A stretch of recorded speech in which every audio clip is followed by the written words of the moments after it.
You've been hanging around with us long enough to know you can't get away with a fib.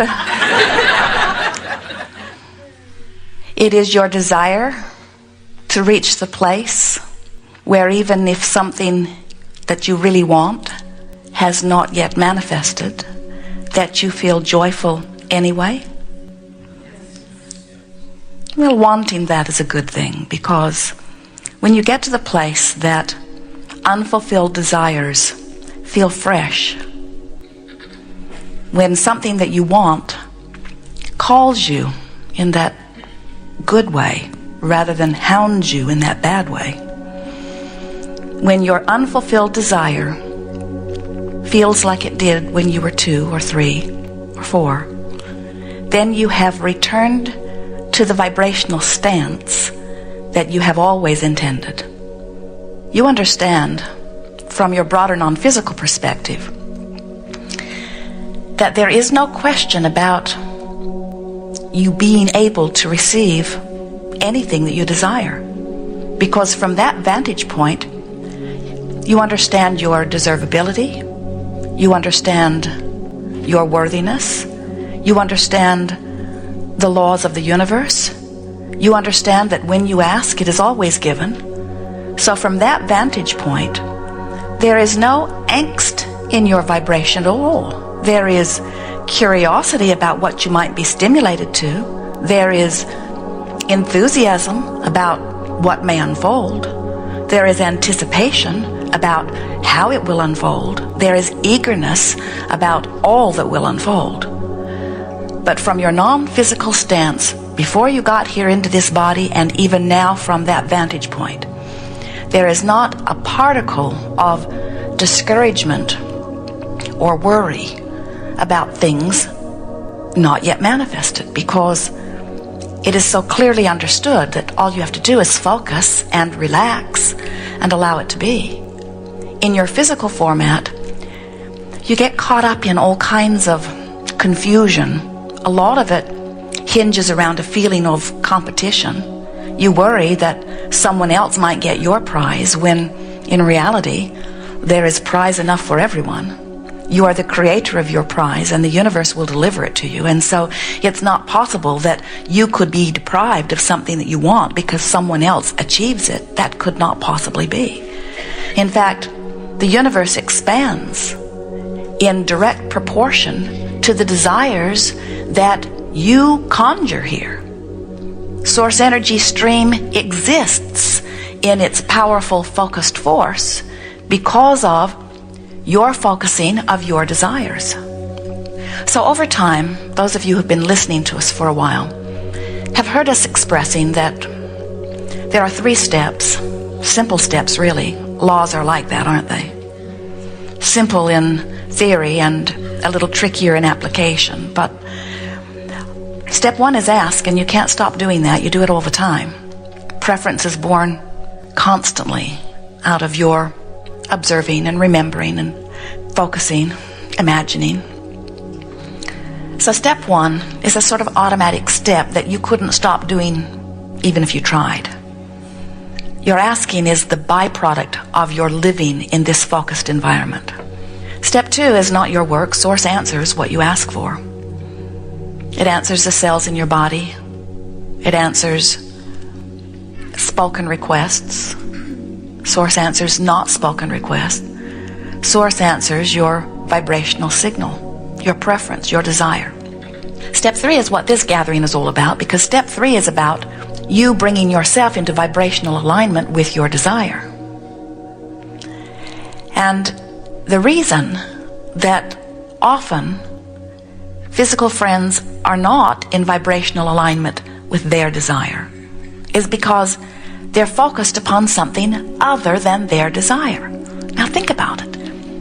Law of attraction says that which is likened to itself is drawn. So if you want something and you're focused on that something that you want, then you are offering a vibration about that something that you want, and you are fulfilling all 3 steps. You are fulfilling the 2 that are your responsibility, and source is fulfilling the other.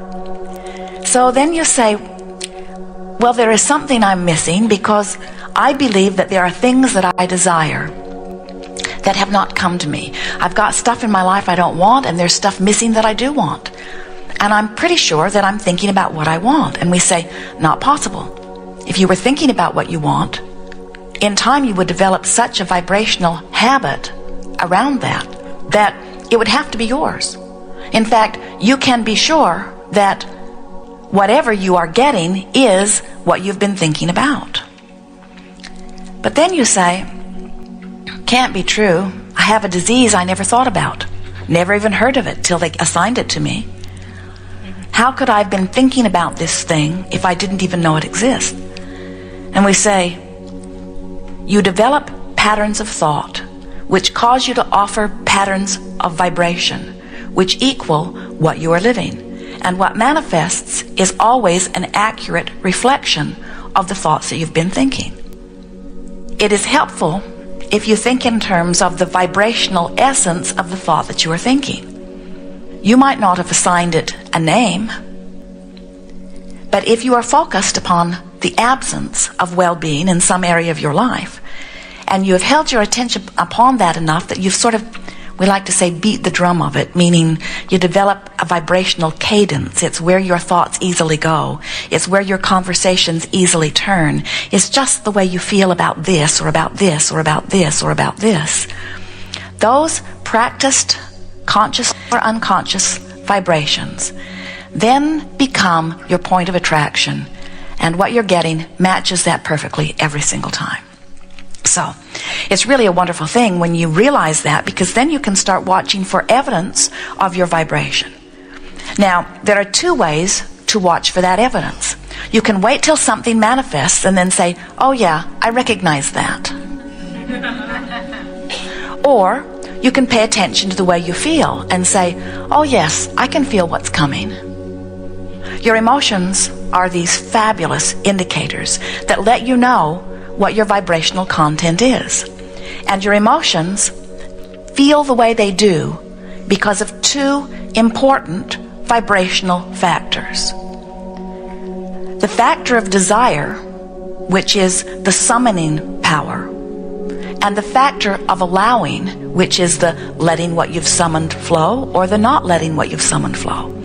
If you really, really want something, you're summoning energy in a stronger way. If you've wanted it for quite a while, you're summoning it even more. If you think about it often, you're summoning it specifically. So, just like you can take a spectrum of light and focus it into a very powerful laser beam, you have desires that you have focused into very powerful laser beams. So the more focused thoughts are the thoughts where the energy moves faster. And in that faster energy, any contradiction shows up more. Just like if you're driving your car 100 miles an hour and you hit a tree, the tree is a bigger factor than if you were going 5 miles an hour. So the two factors that your emotions are always letting you know are how focused the energy is by virtue of your desire, and how your normal thoughts around the subject resonate or don't resonate with that desire. Easier way to say it is, what's my attitude or what's my mood about such and such? When I think about my body, do I love it? Am I grateful? Does it annoy me? Does it embarrass me? Do I praise it? Do I love it? Do I condemn it? Do I adore it? Do I hate it? Do I compliment it? Do I criticize it? In other words, what kinds of things do you say about your body? Do you stand before the mirror and love what you see? Or do you stand before the mirror and feel embarrassed or unhappy or even hateful about what you see? When you think about dollars, do you feel joyful when you think about dollars? Does the subject of dollars make you feel free? Do you feel eager and enthusiastic about dollars? Do you feel afraid when you think about dollars? Are you worried about dollars? Are you angry about dollars? Are you embarrassed about dollars? Are you fitful about them, worried about them, eager about them, happy about them? When you think about your money or the greater economy, are you grateful for economy? Do you love it when someone thrives? Are you jealous when someone thrives? Do you feel happy for a friend succeeding? Do you feel unhappy about your not so much success when you see a friend succeeding? Do you blame the government? Do you blame the economy? Do you blame your employer for not paying you more? How do you feel?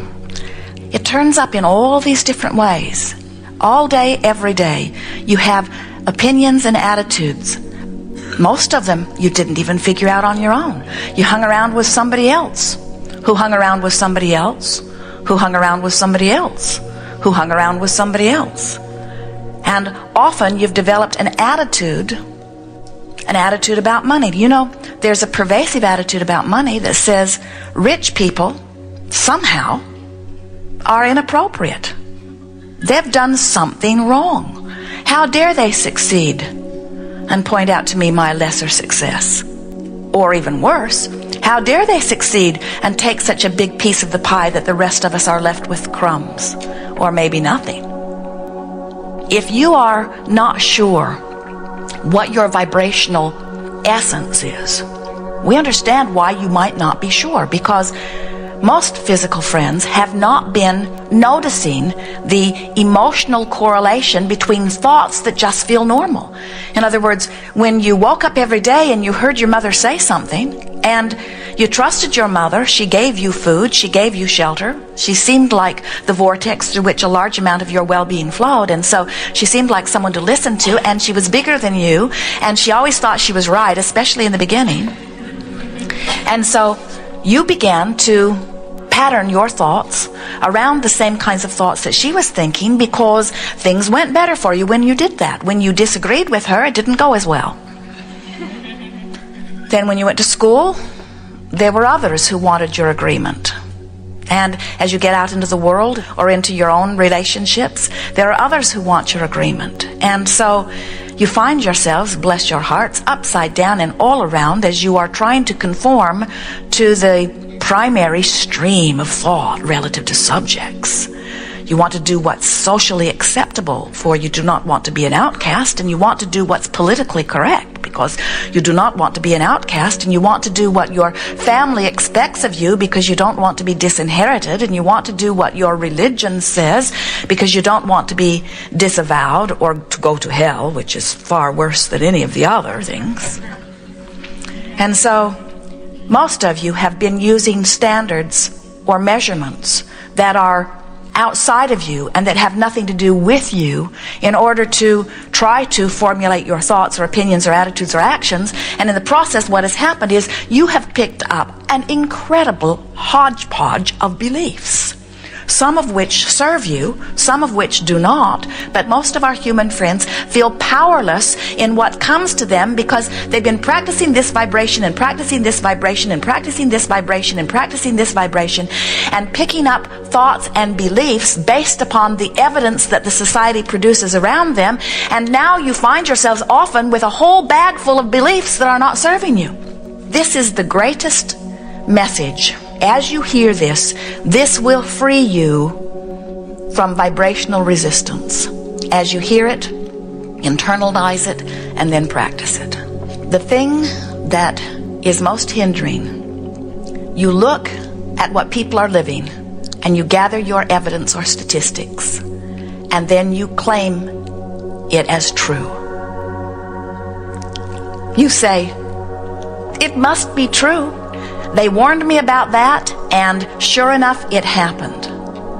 And what we are wanting so much for you to hear is that what anyone is living, you included, your culture, your environment, your society, your city, your family, your person, what anybody is living, the truth or the evidence that you are producing is only the truth that manifests in response to the habit of vibration that you offer.